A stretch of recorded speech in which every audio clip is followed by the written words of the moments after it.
Working in news, we see firefighters on scene all the time. We watch as they work to save homes and sometimes lives. But it's not every day. We get to gear up and join them.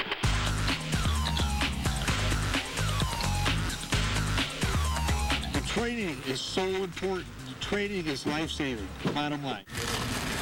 Step 1, the donning drill. In other words, how fast can I get ready for a call? Make sure your coat's zipped up.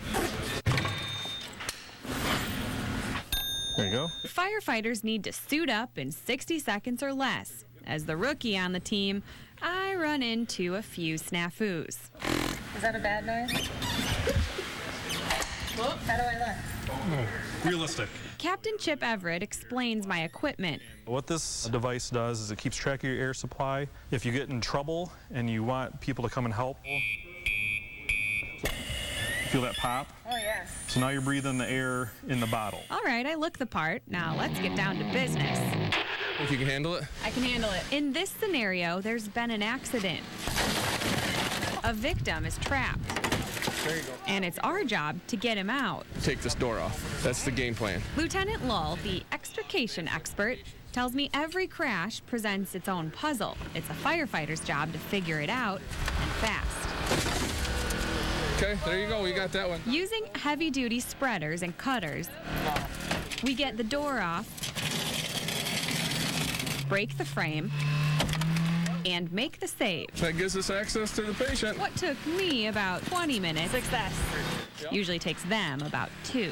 Guess I still have a lot more to learn. Speaking of which, let's move on. This maneuver may be the scariest of the day. It's a means to get out in an emergency situation for a fireman. Ladder bailouts are a last resort and not used all that often, but ultimately could save a firefighter's life. Put your belly on the ledge here, and you're going to reach down and you're going to put your hand underneath number 2, grab number 3. This is crazy. Take your legs, bend them, and swing them out. As I learn the ropes, Up on the ledge. Deputy Chief Rick Griffin decides I'm ready to top off the drill. Now slide. My heart's racing like crazy, and we're only halfway done. The more training you do, the more educated you are, the less of the chance of getting hurt. From hacking away at a car to hanging around in the firehouse, This is crazy. fire training takes a certain kind of fearlessness, I feel good. especially now that we're ready to face the flames. Right now we're going to practice hooking the truck up to the hydrant. The fire truck has a 750-gallon water tank on it. But oftentimes, crews need more than that. First thing we need to do is flush the hydrant out to make sure it's clear and that there's no debris inside. Then we grab the hose, hook it up, and turn on the hydrant. The pump operator would have to get this done within 2.5 to 3 minutes before the truck ran out of water. Not surprisingly, it took me a little longer than that to get in the flow. Whew. Now we shift gears from water to fire.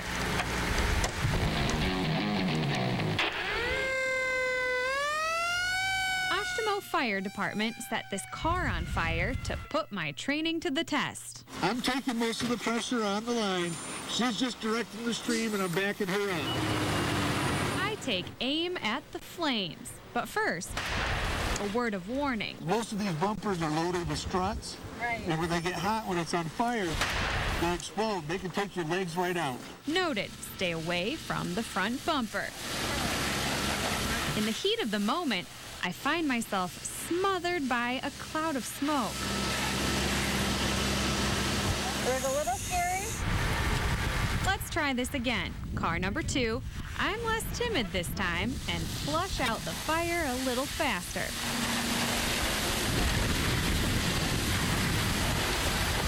Now that we've conquered my fear of flames, let's take on fear of heights. Oshtemo uses this ladder truck for fires in multi-level buildings. Before we can go up, I have to get across. All right. I made it.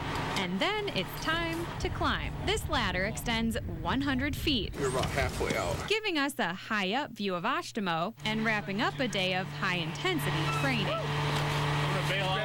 The KDPS K9 unit is the second largest in the state. Just last year, their 9 dogs helped track down nearly 300 criminals, sniffed out more than $1.8 million worth of illegal drugs, and recovered lots of stolen items. Today, we join the ranks. You never know what you're going to get into.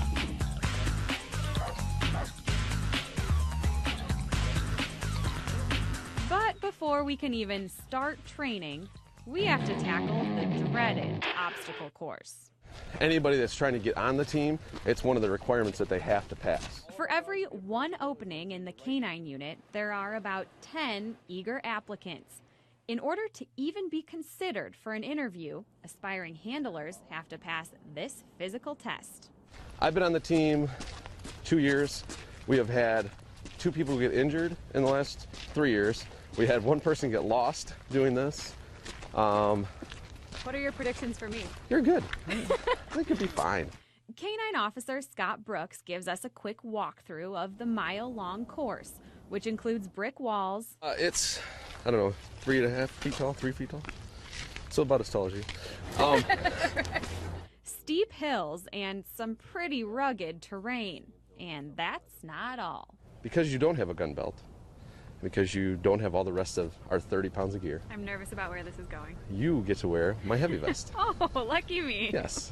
In order to make this initial cut, you have to beat the time of the slowest guy on the current team. So 11 minutes. My prediction for time is we'll go 10 minutes. They're laughing at me in the corner. Some final preps, Like a little kid.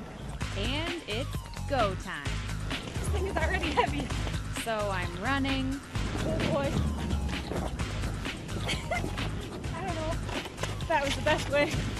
and running, Then you're going to come through terrain that you don't know, that there's not a trail. and running some more. About halfway through, And then you have the obstacle, which is the hill. confusion sets in. What? Come on. Wasting precious seconds I'll regret later. You're almost there. Don't stop. Let's go. When you get to the top, it's still not done. You sprint to the end.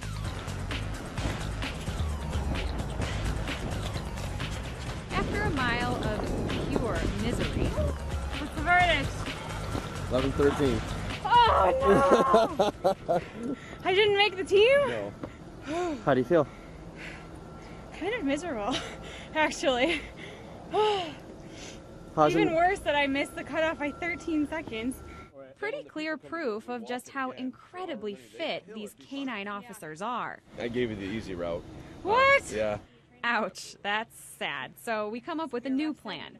If News Channel 3 photographer Eric Yetta can pass the test, we move on in our training. Since I Alex, what are you getting me into? did not. Can he carry our team?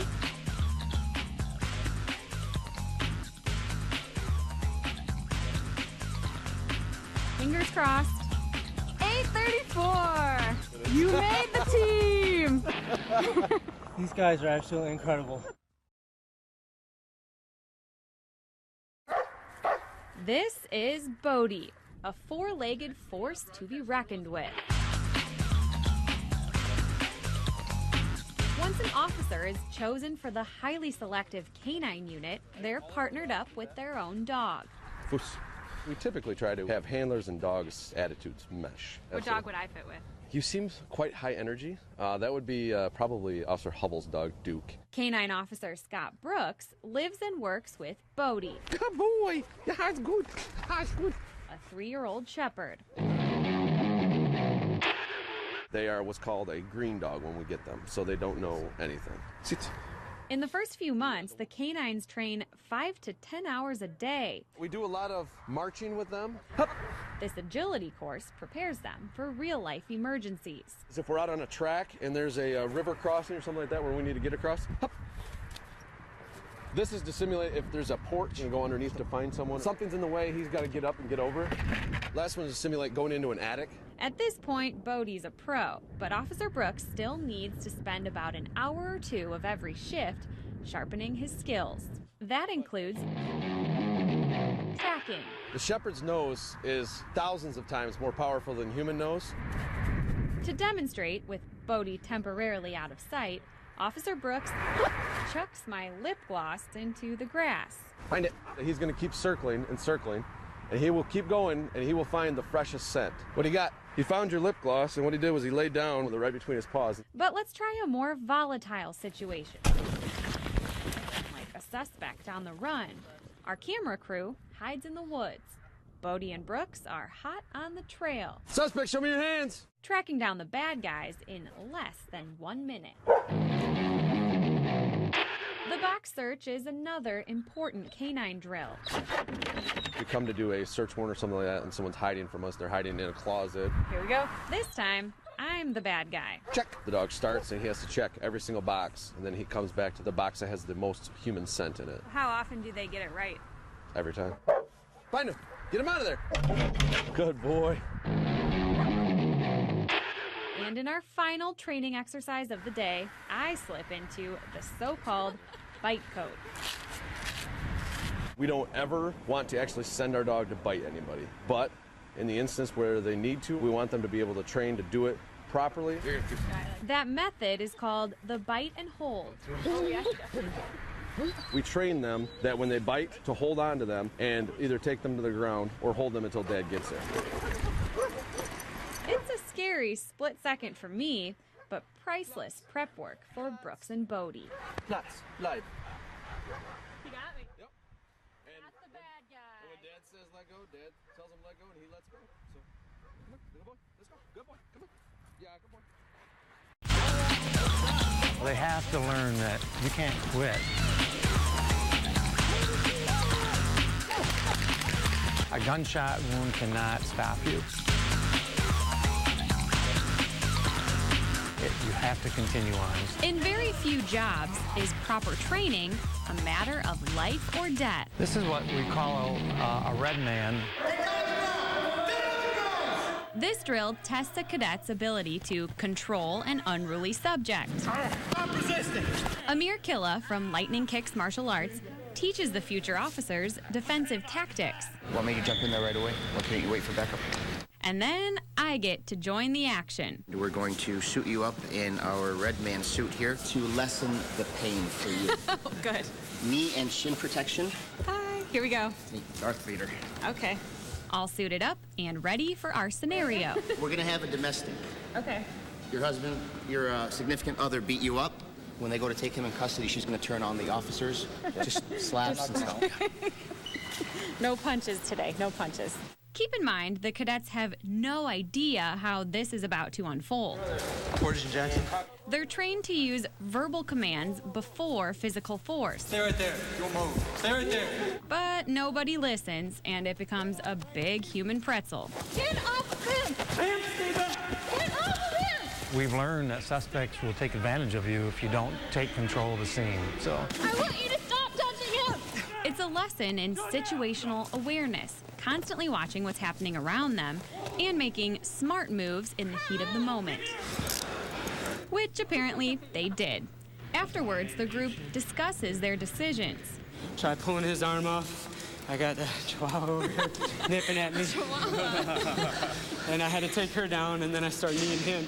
And moves on to the next exercise. A potentially deadly one. So this is a Glock 17, all right? This time, my partner and I are armed robbery suspects. And then aim at the tree. Perfect. Yes. Don't worry, it's just paint. Again, the cadets have no clue what to expect. Stop moving! Put your hands up! In fact, they don't even know I'm the one with the gun. I would focus on the driver first just because the vehicle would be less mobile at that point. They investigate my partner. Step backwards towards me now! And then focus their suspicions on me. Passengers, step out of the vehicle slowly. If you have a seatbelt, undo it. That's my cue. Your head. Step forward. I take a pang to the leg. and the cadets take us criminals into custody. Police have to be prepared for every call to take a crazy turn. There's no quitting. They have to know what they're doing when they leave here.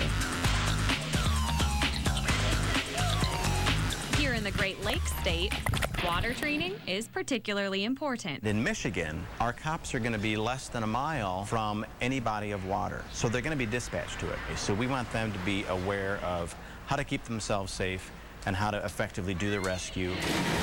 Drill Sergeant Todd Christensen gives us the game plan. There is a baby that has drowned in the bottom of the deep end of the pool. Throw in loud music, pool noodles, and frantic family members. It's sensory overload. If they think about it and they focus, it's a piece of cake. Man. Send a paramedic. Faster, faster, faster, chest compression. I'm scared. I don't know what to do. Faster on CPR. But if they allow the panic of the situation to get to them, they won't be able to perform their duties as a police officer efficiently. What could you do with them to help get them out of your way? Give them an assignment. Yes. Give them something helpful to do. Wait for the ambulance. 90% of the cadets get the rescue done correctly in less than 2 minutes. Very good. Scenario terminated. From water to weapons. All right, here's the scenario. It's about 2 o'clock in the morning. You three are on patrol, and you get sent here for a motion alarm inside the warehouse. Little do they know, around the blind corners, everyone is armed. Drop the weapon right now. Drop the weapon. Drop it. Okay. They also don't know Shots fired. Shots fired. this is more of a mental exercise than a physical one. Drop the gun. Drop the gun. A matter of knowing when your crew is maxed out on manpower. Do anything wrong. Turn around and get on the ground. Which, according to Drill Sergeant Chuck Pelfrey, should have happened right off the bat with the first bullet. If you have 2 players show up for a football game, you and one other person on your team, are you going to go play or are you going to wait for the rest of your team? You have to think about when is more going on than what I can handle, and you have to survive, right? So what could you have done or should you have done? Just waited. See how easy that is? Of course, there are a million ways a real-life call could unfold. And cut! Training is just the beginning of a lifetime of lessons to be learned out on the job.